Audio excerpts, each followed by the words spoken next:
Dear students, आज का हमारा टॉपिक है डेलीगेटेड लेजिस्लेशन। डेलीगेटेड लेजिस्लेशन क्या होता है, इससे पहले हम ये समझ लें कि डिफरेंट ऑर्गन्स क्या काम करते हैं। तो पार्लियामेंट, जिसे हम लेजिस्लेचर कहते हैं, वो लॉ बनाता है, लॉ पास करता है। और एग्जीक्यूटिव क्या है, उसको इम्प्लीमेंट करती है लॉज को। और जुडिशरी क्या करती है, जुडिशरी की ड्यूटी है कि लॉ को इंटरप्रेट करे और कॉन्स्टिट्यूशन को प्रोटेक्ट करे। तो ज्यादातर मामलों में क्या होता है कि लेजिस्लेचर तो लॉ बनाता है, तो वो कवर करता है जनरल प्रिंसिपल्स को और पॉलिसीज को। किसी भी लॉ में कोई एक्ट बनाया किसी जरूरत के लिए किसी एरिया में, उसमें अपनी पॉलिसी दे दी और जनरल प्रिंसिपल्स उसके अंदर शामिल कर लिए, और बाकी जो डिटेल में जो रूल मेकिंग होगी वो गवर्नमेंट के लिए छोड़ दिया जाता है, ताकि गवर्नमेंट वक्त के और जरूरत के हिसाब से उसे लागू कर सके। और कब से वो इफेक्टिव होगा, किस डेट से कानून लागू होगा देश के अंदर, कहाँ तक होगा, किन किन एरिया में होगा, क्या क्या सब्जेक्ट मैटर उसके अंदर कवर होंगे, ये बहुत सारी चीजें हैं जो कि नॉन एजेंशियल फंक्शन होते हैं, ये गवर्नमेंट की जिम्मेदारी पे दे दिए जाते हैं। जैसे कि एग्जांपल देख लीजिए आप, एजेंशियल कमोडिटीज एक्ट है 1955 का, तो उसके अंदर गवर्नमेंट को ये जिम्मेदारी दी गई है, ये पावर दी गई है कि वो अमेंड कर सकती है एजेंशियल कमोडिटीज की लिस्ट को। ठीक है, कि कौन सी चीजें और कौन सी कमोडिटीज के अंदर शामिल हो सकती हैं और कौन सी निकाली जा सकती हैं। तो गवर्नमेंट जब ये रूल रेगुलेशन बनाती है, किसके अकॉर्डिंग, लेजिस्लेचर की इंटेंट के अकॉर्डिंग। लेजिस्लेचर जो चाहता है, वो जो एक्ट पेरेंट एक्ट है वो चाहता है उसकी पॉलिसी के अकॉर्डिंग। तो ये ही रूल और रेगुलेशन सबऑर्डिनेट लेजिस्लेशन या डेलीगेटेड लेजिस्लेशन कहलाते हैं। ठीक है, इसमें क्या हो सकता है, रूल्स होते हैं, रेगुलेशन हो सकते हैं, bylaws, orders and notification हो सकते हैं। आइए जानते हैं इसकी इंडिया में क्या हिस्ट्री है। इसमें केस है बहुत अहम, आर वर्सेस बुरा का, 1878 का है। उस वक्त का है जब Privi council was the highest court of appeal for India in constitutional matter. ठीक है, तो question of the constitutionality of delegated legislation came before the Privi council in this famous case R versus बुरा। तो इसमें एक एक्ट पास किया गया था 1869 में इंडियन लेजिस्लेचर के जरिए। इसमें गोरो हिल्स को बंगाल के जुरिस्डिक्शन से निकाल दिया गया था एक एक्ट के जरिए, और इसकी जो सिविल और क्रिमिनल एडमिनिस्ट्रेशन की जो पावर थी वो गवर्नर के जरिए अपॉइंट किए हुए एक ऑफिसर को दे दी गई थी। ये एक्ट फर्दर अथोराइज कर रहा था गवर्नर को कि सेक्शन 9 के जरिए कि इस एक्ट का को और एक्सटेंड किया जा सकता है अदर दूसरी हिल्स में। उन हिल्स का नाम था खासी और जयंतिया हिल्स में। तो गवर्नर ने क्या किया, उस प्रोविजन के एक्ट को खासी और जयंतिया हिल्स की तरफ भी एक्सटेंड कर दिया।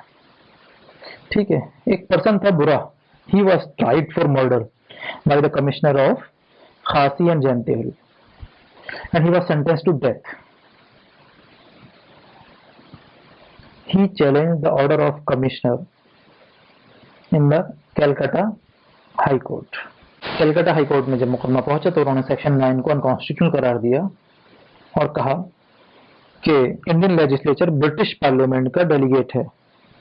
तो जब इंडियन लेजिस्लेचर ब्रिटिश पार्लियामेंट का डेलीगेट है तो ये फर्दर डेलीगेट नहीं कर सकता।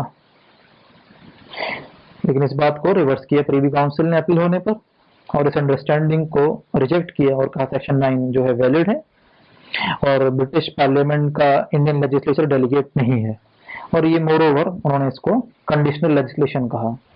तो कंडीशनल लेजिस्लेशन जब उन्होंने कहा तो यहाँ बात थोड़ी सी क्लियर नहीं हो पाई कि कितना लेजिस्लेटिव पावर डेलीगेट हो सकती है या नहीं हो सकती, ये प्रीवी काउंसिल भी क्लियर नहीं कर पाई।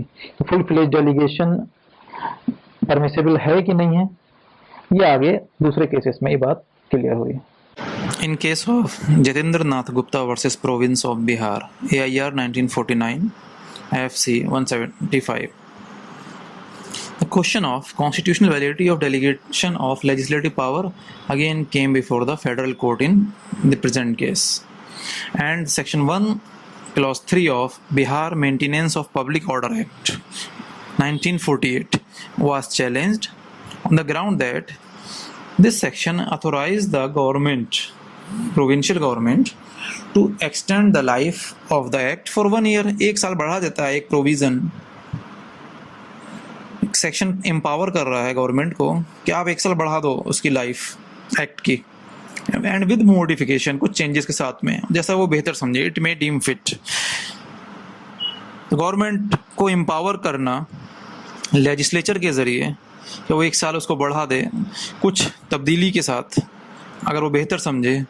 फेडरल कोर्ट ने हेल्ड किया कि एक्सटेंशन, पावर ऑफ एक्सटेंशन यानी 1 साल एक्सटेंड करने की power with modification is unconstitutional delegation of legislative power, because court ने हेल्ड किया ये एसेंशियल लेजिस्लेटिव एक्ट है। सो ये पहली बार हुआ कि कोर्ट ने डिसाइड किया कि Indian legislative powers can not be delegated.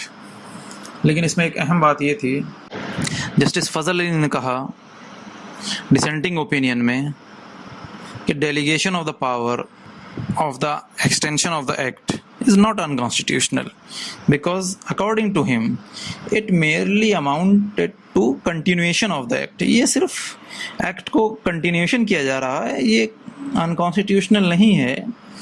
और बाद में ये पाया गया कि जस्टिस फजल अली की ओपिनियन बेहतर थी और सुप्रीम कोर्ट ने उस ओपिनियन के बेस पर आगे फैसले दिए। तो इसमें अब बहुत अहम जो केस आया वो आया the Delhi laws act case, AIR 1951, supreme court 332। Jatindra Nath case ने एक डाउट क्रिएट किया और president of India sought the opinion of the court, supreme court under article 143 of the constitution on the question of constitutionality of 3 acts which conferred extension of the area and modification power to the government, to the executive. So Delhi Laws Act case, AIR 1951, it was argued from 2 extreme points. Number 1, power of legislation carries with it the power to delegate। क्या power of legislation, कानून बनाने की ताकत के साथ में delegation की ताकत भी है? If the legislative don't abdicate itself there can be no limitation on delegation of legislative powers. मतलब ये कि अगर लेजिस्लेचर खुद जानबूझकर कोई लिमिटेशन ना लगाए तो there can be no limitation on delegation of legislative power. ये इस तरीके के क्वेश्चन थे। सेकंड आर्गुमेंट था, as there is in the constitution the separation of power and the doctrine of delegatus non potest delegator, so there is an implied prohibition against delegation of legislative power कि एक बार delegate कर दिया तो दोबारा delegation नहीं हो सकता उसका, और सेपरेशन ऑफ पावर है तो ये प्रोहिबिशन है implied। तो ऐसा क्यों है फिर? Supreme court took the moderate view and held that doctrine of separation of power is not part of the constitution। और दूसरी बात इन्होंने जो क्लियर की वो ये कहा कि Indian parliament is never considered an agent of anybody, therefore the doctrine of delegatus non potest delegare, एक बार डेलीगेशन कर दिया तो दोबारा डेलीगेट नहीं हो सकता, has no application. Indian parliament एक ही बार डेलीगेट करेगी, इंडियन पार्लियामेंट किसी के कंट्रोल में नहीं है, we are sovereign. Parliament can not abdicate itself by creating a legislative body। Supreme court ने ये कहा कि अपने काम को नहीं छोड़ सकता parliament by creating a legislative body, एक लेजिस्लेटिव बॉडी नहीं बनाकर अपने काम को, अपनी ड्यूटी को खत्म नहीं कर सकता। और एक बात और उन्होंने जो कही वो अहम है, power of delegation is ancillary to the power of legislation. Legislation के साथ साथ डेलीगेशन की पावर एंसिलरी है, ठीक है। और उन्होंने लिमिटेशन की बात की, तो limitation upon delegation of power is that the legislature can not part with its essential legislative power, कि एसेंशियल लेजिस्लेटिव पावर को जो है आप डेलीगेट नहीं करेंगे। Essential legislative power means laying down the policy of the law, जहां पर कानून के अंदर लॉ की पॉलिसी डिक्लेयर की जा रही है कि ये इस पर्टिकुलर एरिया में, एजुकेशन की फील्ड में क्या पॉलिसी होगी, लेजिस्लेचर के जरिए अनाउंस की जा रही है और वो लिखी जा रही है। तो ये एसेंशियल लेजिस्लेटिव फंक्शन है जो कि लेजिस्लेचर की ही ड्यूटी है।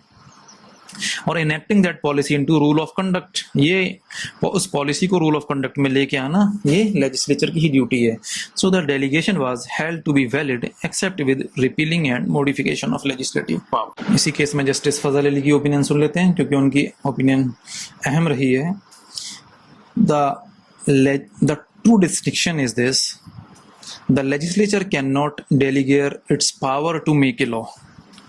ध्यान सुनिए, it cannot delegate its power to make a law, but it can make a law to delegate a power to determine some fact to determine some fact or state of things upon which the law makes or intends to make its own action depend. Full stop. To deny this would be to stop the wheels of the government. Another limitation is that a delegated legislation should not attempt to make another parallel legislation through that delegated authority. Okay. And the legislature must normally discharge its primary legislative function itself and not through others. And in other words, it can do everything which is ancillary and necessary for the full and effective exercise of power of its legislation. Parliament cannot abdicate its legislative function, and it must see that when entrusting the power to an outside agency, that such agency act as subordinate authority and does not become a parallel legislature. Legislature should not cross the line beyond which delegation amount to abdication. Delegation दे दिया अपने आप को छोड़ के या अपनी duty को खत्म करके, and self effacement. Delegated legislation position under Indian Constitution. D.S. Grewal versus state of Punjab में जस्टिस वांचू ने सुप्रीम कोर्ट ने क्लियर की थी. उन्होंने कहा there is nothing in the words of Article 312 which takes away the usual power of delegation which ordinarily resides in the legislature. In Sikkim versus Surendra Sharma 1994 5 Supreme Court 282, it was held that the all laws in force in subclause K of Article 371F includes subordinate legislation. Judicial interpretation of delegated legislation is mostly in favor of administration or the executive using the power of delegated legislation. Though the court is of the view that the essential legislative function cannot be delegated to the administrative bodies, however, they have generally leaned towards upholding the validity of various rules which the government make and frames from time to time in accordance with the policy of the particular act. इसका मतलब ये हुआ my dear students के court ने ज्यादातर झुकाव ये दिखाया है कि जो गवर्नमेंट रूल्स बना रही है, चाहे वो एसेंशियल कमोडिटीज एक्ट की वैलिडिटी को अपहेल्ड करने की में हो 1955 या मिनिमम वेजेस एक्ट 1948, जिसमें अच्छी खासी वाइड पावर्स दी गई थी गवर्नमेंट को एक्ट के जरिए, तो कोर्ट ने उसको अपहेल्ड किया और वैलिड करार दिया. कोर्ट ने लेजिस्लेचर की उस अथॉरिटी को जो डेलीगेट करता है पावर, उसमें एक खास ये है कि मॉडिफाई भी कर सकता है, जो गवर्नमेंट है वो मॉडिफाई भी कर सकती है, एडमिनिस्ट्रेशन मॉडिफाई कर सकता है एक्ट को as long as the policy of the act remains intact. Policy change नहीं होती है. For instance, under the companies act 1956 the central government has been given the power to amend the schedules of the act. ठीक है, they can appoint एक commencement date of the provisions of the act. एक तारीख निश्चित कर सकते हैं किस तारीख से एक्ट लागू होगा. And they can, the government, the exempt and include certain categories of people, goods, subjects, areas, etc. Additionally, the fiscal power can also be delegated, provided the Act provides the guidelines for the exercise of such fiscal power. ठीक है, एक example ले लेते हैं. Under the mines and minerals development regulation act 1957, the state government may enhance the royalty for minor minerals. Okay. Next point is, dear student, limitation on delegated legislation. तो legislature के ऊपर कुछ लिमिटेशन भी हैं कि वो अपने एसेंशियल लेजिस्लेटिव फंक्शन को डेलीगेट नहीं कर सकता. एसेंशियल लेजिस्लेटिव फंक्शन क्या होता है कि जिसके अंदर पॉलिसी डिफाइन की जाती है, जहाँ पॉलिसी होती है, choosing of the legislative policy. अगर कोई एक्ट का पर्पस ही किसी पब्लिक वेलफेयर या किसी पर्टिकुलर एरिया में है, चाहे वो कॉरपोरेट में है, तो वो उस काम को डेलीगेट नहीं कर सकता कि पॉलिसी को ही गवर्नमेंट चेंज कर दे किसी पर्टिकुलर एक्ट की, जो कि पार्लियामेंट की ही पास पावर है. ठीक है, तो जस्टिस कार्डोजो ने कहा है कि legislature can not delegate uncanalised and uncontrolled power. ठीक है, but must be canalised within banks that keep it from overflowing. So essential legislative function के अंदर और क्या है, पावर टू रिपील और मॉडिफाई ये लॉ है वो भी नहीं दिया सकती है. ठीक है, और अगर एक्सप्रेसली और इम्प्लाइडली बिल्कुल क्लियरली ले डाउन नहीं है कि इसका इफेक्ट जो है रेट्रोस्पेक्टिव होगा लॉ के अंदर, तो गवर्नमेंट अपनी तरफ से इसको रेट्रोस्पेक्टिव नहीं कर सकती, ठीक है। और ए पावर टू टैक्स और levy any fee it can not be inferred from mere generality of the powers conferred by the enabling enactment. ये पावर जो है, such power of imposition of tax और फी की जो power है, ये बहुत स्पेसिफिक होनी चाहिए। There is no scope of implied authority for imposition of such tax और फीस, बहुत लिमिटेड है ये। और नेक्स्ट पॉइंट ये है कि जनरल क्लॉज एक्ट में सेक्शन 23 में यह है कि the authority having power to make and frame rules bylaws shall before making them एक ड्राफ्ट पब्लिश करेंगे उससे पहले प्रपोज रूल्स का, बाई लॉज का, for the information of the persons likely to be affected thereby. तो ये draft publish करके लोगों को इसके बारे में बताया जाएगा। एक बात और ध्यान रखिए कि कोई प्रोविज़न किसी एक्ट का वो जो पावर डेलीगेट कर रहा है गवर्नमेंट को या किसी अथॉरिटी को, वो खुद अगर कॉन्स्टिट्यूशन के अल्ट्रा वायरस पाया जाता है तो उसके अंडर बने हुए सारे रूल्स, उस प्रोविज़न के अंडर बने हुए रूल्स भी अनकॉन्स्टिट्यूशनल ही होंगे। पॉलिसी जो डिफाइन हुई है उसके बारे में एक बात और सुन लीजिए, the legislature is the master of the policy. और अगर जो डेलीगेशन जो कर रही है गवर्नमेंट की एजेंसी या गवर्नमेंट की कोई बॉडी, तो वो अगर पॉलिसी को स्विच करती है तो ये लेजिस्लेटिव पावर का एक तरीके से यूजरप्शन कहलाएगा।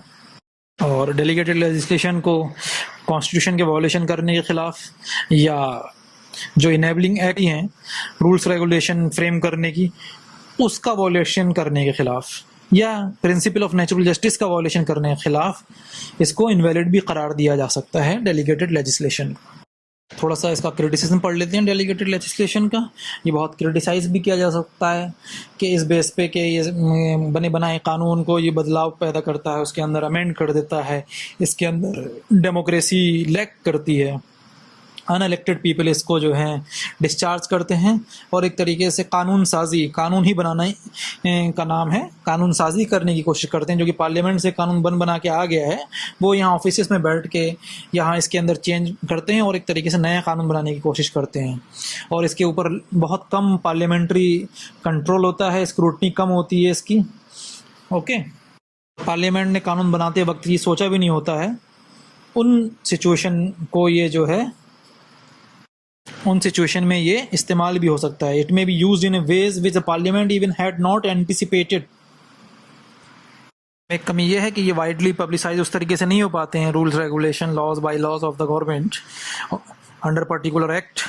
जिस तरीके से पर्टिकुलर एक्ट लॉ जब पार्लियामेंट से पास होता है तो वो जो पब्लिसाइज होता है, नोटिफाई होता है, उस वाइड पब्लिसिटी को लैक करता है delegated legislation. It means office के अंदर ऑफिसर्स बैठ के गवर्नमेंट की डिस्क्रिशन से, वाइड डिस्क्रिशन को अप्लाई करते हुए एक्ट को बहुत ज़्यादा अपने डिस्क्रिशन के हिसाब से लागू करते हैं। तो next point is reasons for growth of delegated legislation. What are the reasons for the growth of delegated legislation my dear students? तो रीज़न वही है, जब पार्लियामेंट हमेशा 365 डेज बैठकर उसमें उसकी माइन्यूटली डिस्कस करके उसकी डिटेल में rules and regulation her law के नहीं बना सकती। कम से कम लॉ पास हो जाए, उस पर डिस्कशन हो जाए during the passing of that particular law. ये काफ़ी बड़ा काम होता है पार्लियामेंट के लिए उस टाइम में। सो वेलफेयर स्टेट में ये थोड़ा मुश्किल है कि नेचर और क्वालिटी वर्क जिस तरीके का रिक्वायर होता है डेलीगेटेड लेजिस्लेशन में, वो सफिशिएंट टाइम इस ओवरबर्डन पार्लियामेंट के पास नहीं हो सकता है आसानी से। तो इसलिए ये भी एक रीज़न है, this is the reason that delegated legislation has grown. और नेक्स्ट पॉइंट है कि filling in details of legislation. तो एग्जीक्यूटिव जो है कंसल्टेशन करती है एक्सपर्ट के साथ में, अपने एक्सपीरियंस को शेयर करती है, लोकल कंडीशन को देखती है और बेहतर तरीके से कानून के रूल रेगुलेशन बनाती है। Executive means government. So legislation become highly technical हो चुका है because of the complexities of a modern government. क्या क्या नहीं करना पड़ता है आज की सरकार को। टेक्निकलिटी में जाएँ तो IPR के ताल्लुक से भी लॉ बनाना है, आर्मी के ताल्लुक से भी लॉ बनाना है, normal corporate business export import के भी लॉ बनाने हैं, वेलफेयर के भी लॉ बनाने हैं, पर्सनल लॉ के भी लॉ बनाने हैं। इसमें एक्सपर्ट की रिक्वायरमेंट होती है, जिसके मशवरे से, जिसके डिस्कशन से, उनके रिसर्च वर्क से, ग्राउंड रिसर्च से उन पॉइंट्स को उसके अंदर इंक्लूड किया जाता है रूल्स एंड रेगुलेशन में, जो कि ज़रूरी होते हैं इम्प्लीमेंटेशन के लिए और लॉ के पॉलिसी की सक्सेसफुल होने के लिए। फ्लेक्सिबिलिटी होती है, नीड फॉर फ्लेक्सिबिलिटी। ये इस वजह से भी इसकी ग्रोथ बहुत हुई है कि यहाँ पर बैठकर एग्जीक्यूटिव जो है फ्लेक्सिबल तरीके से बहुत सारी चीज़ों को शामिल कर सकती है। They can include and they can remove certain points in the rule regulation and discussion में। ये आसान होता है गवर्नमेंट के लिए कि वो कुछ चीज़ों को शामिल करे, डिस्कशन करे और कुछ चीज़ों को एक्सेप्ट करे। इमरजेंसी सिचुएशन में सबसे ज़्यादा ज़रूरी है कि गवर्नमेंट के लिए डेलीगेटेड लेजिस्लेशन इसके पास होना चाहिए और लॉ को किस तरीके से लागू करना है, कैसे, कहाँ, कितना लागू करना है, ये इमरजेंसी सिचुएशन में गवर्नमेंट के पास एक प्रेरोगेटिव होता है एक तरीके से। और पॉलिसी ऑब्जेक्टिव के लिए एक डिस्क्रिशन जो गवर्नमेंट को रिक्वायर होता है वो डिस्क्रिशन भी यहाँ मिलता है। और इसमें डायरेक्ट पार्टिसिपेशन भी हो सकता है, आपसे मशवरे या आपसे सजेशन मांगे जा सकते हैं पर्टिकुलर लॉ के पास होने के बाद में उसको इम्प्लीमेंट करने के लिए, रूल रेगुलेशन लॉज और बाई लॉज बनाने के लिए, उसके लिए तो वो गवर्नमेंट ओपन रखती है उस लॉ को कुछ टाइम तक और उसके ताल्लुक से गवर्नमेंट आपसे इन्वाइट करती है। तो direct participation of those who are govern is only possible in delegated legislation, my dear student.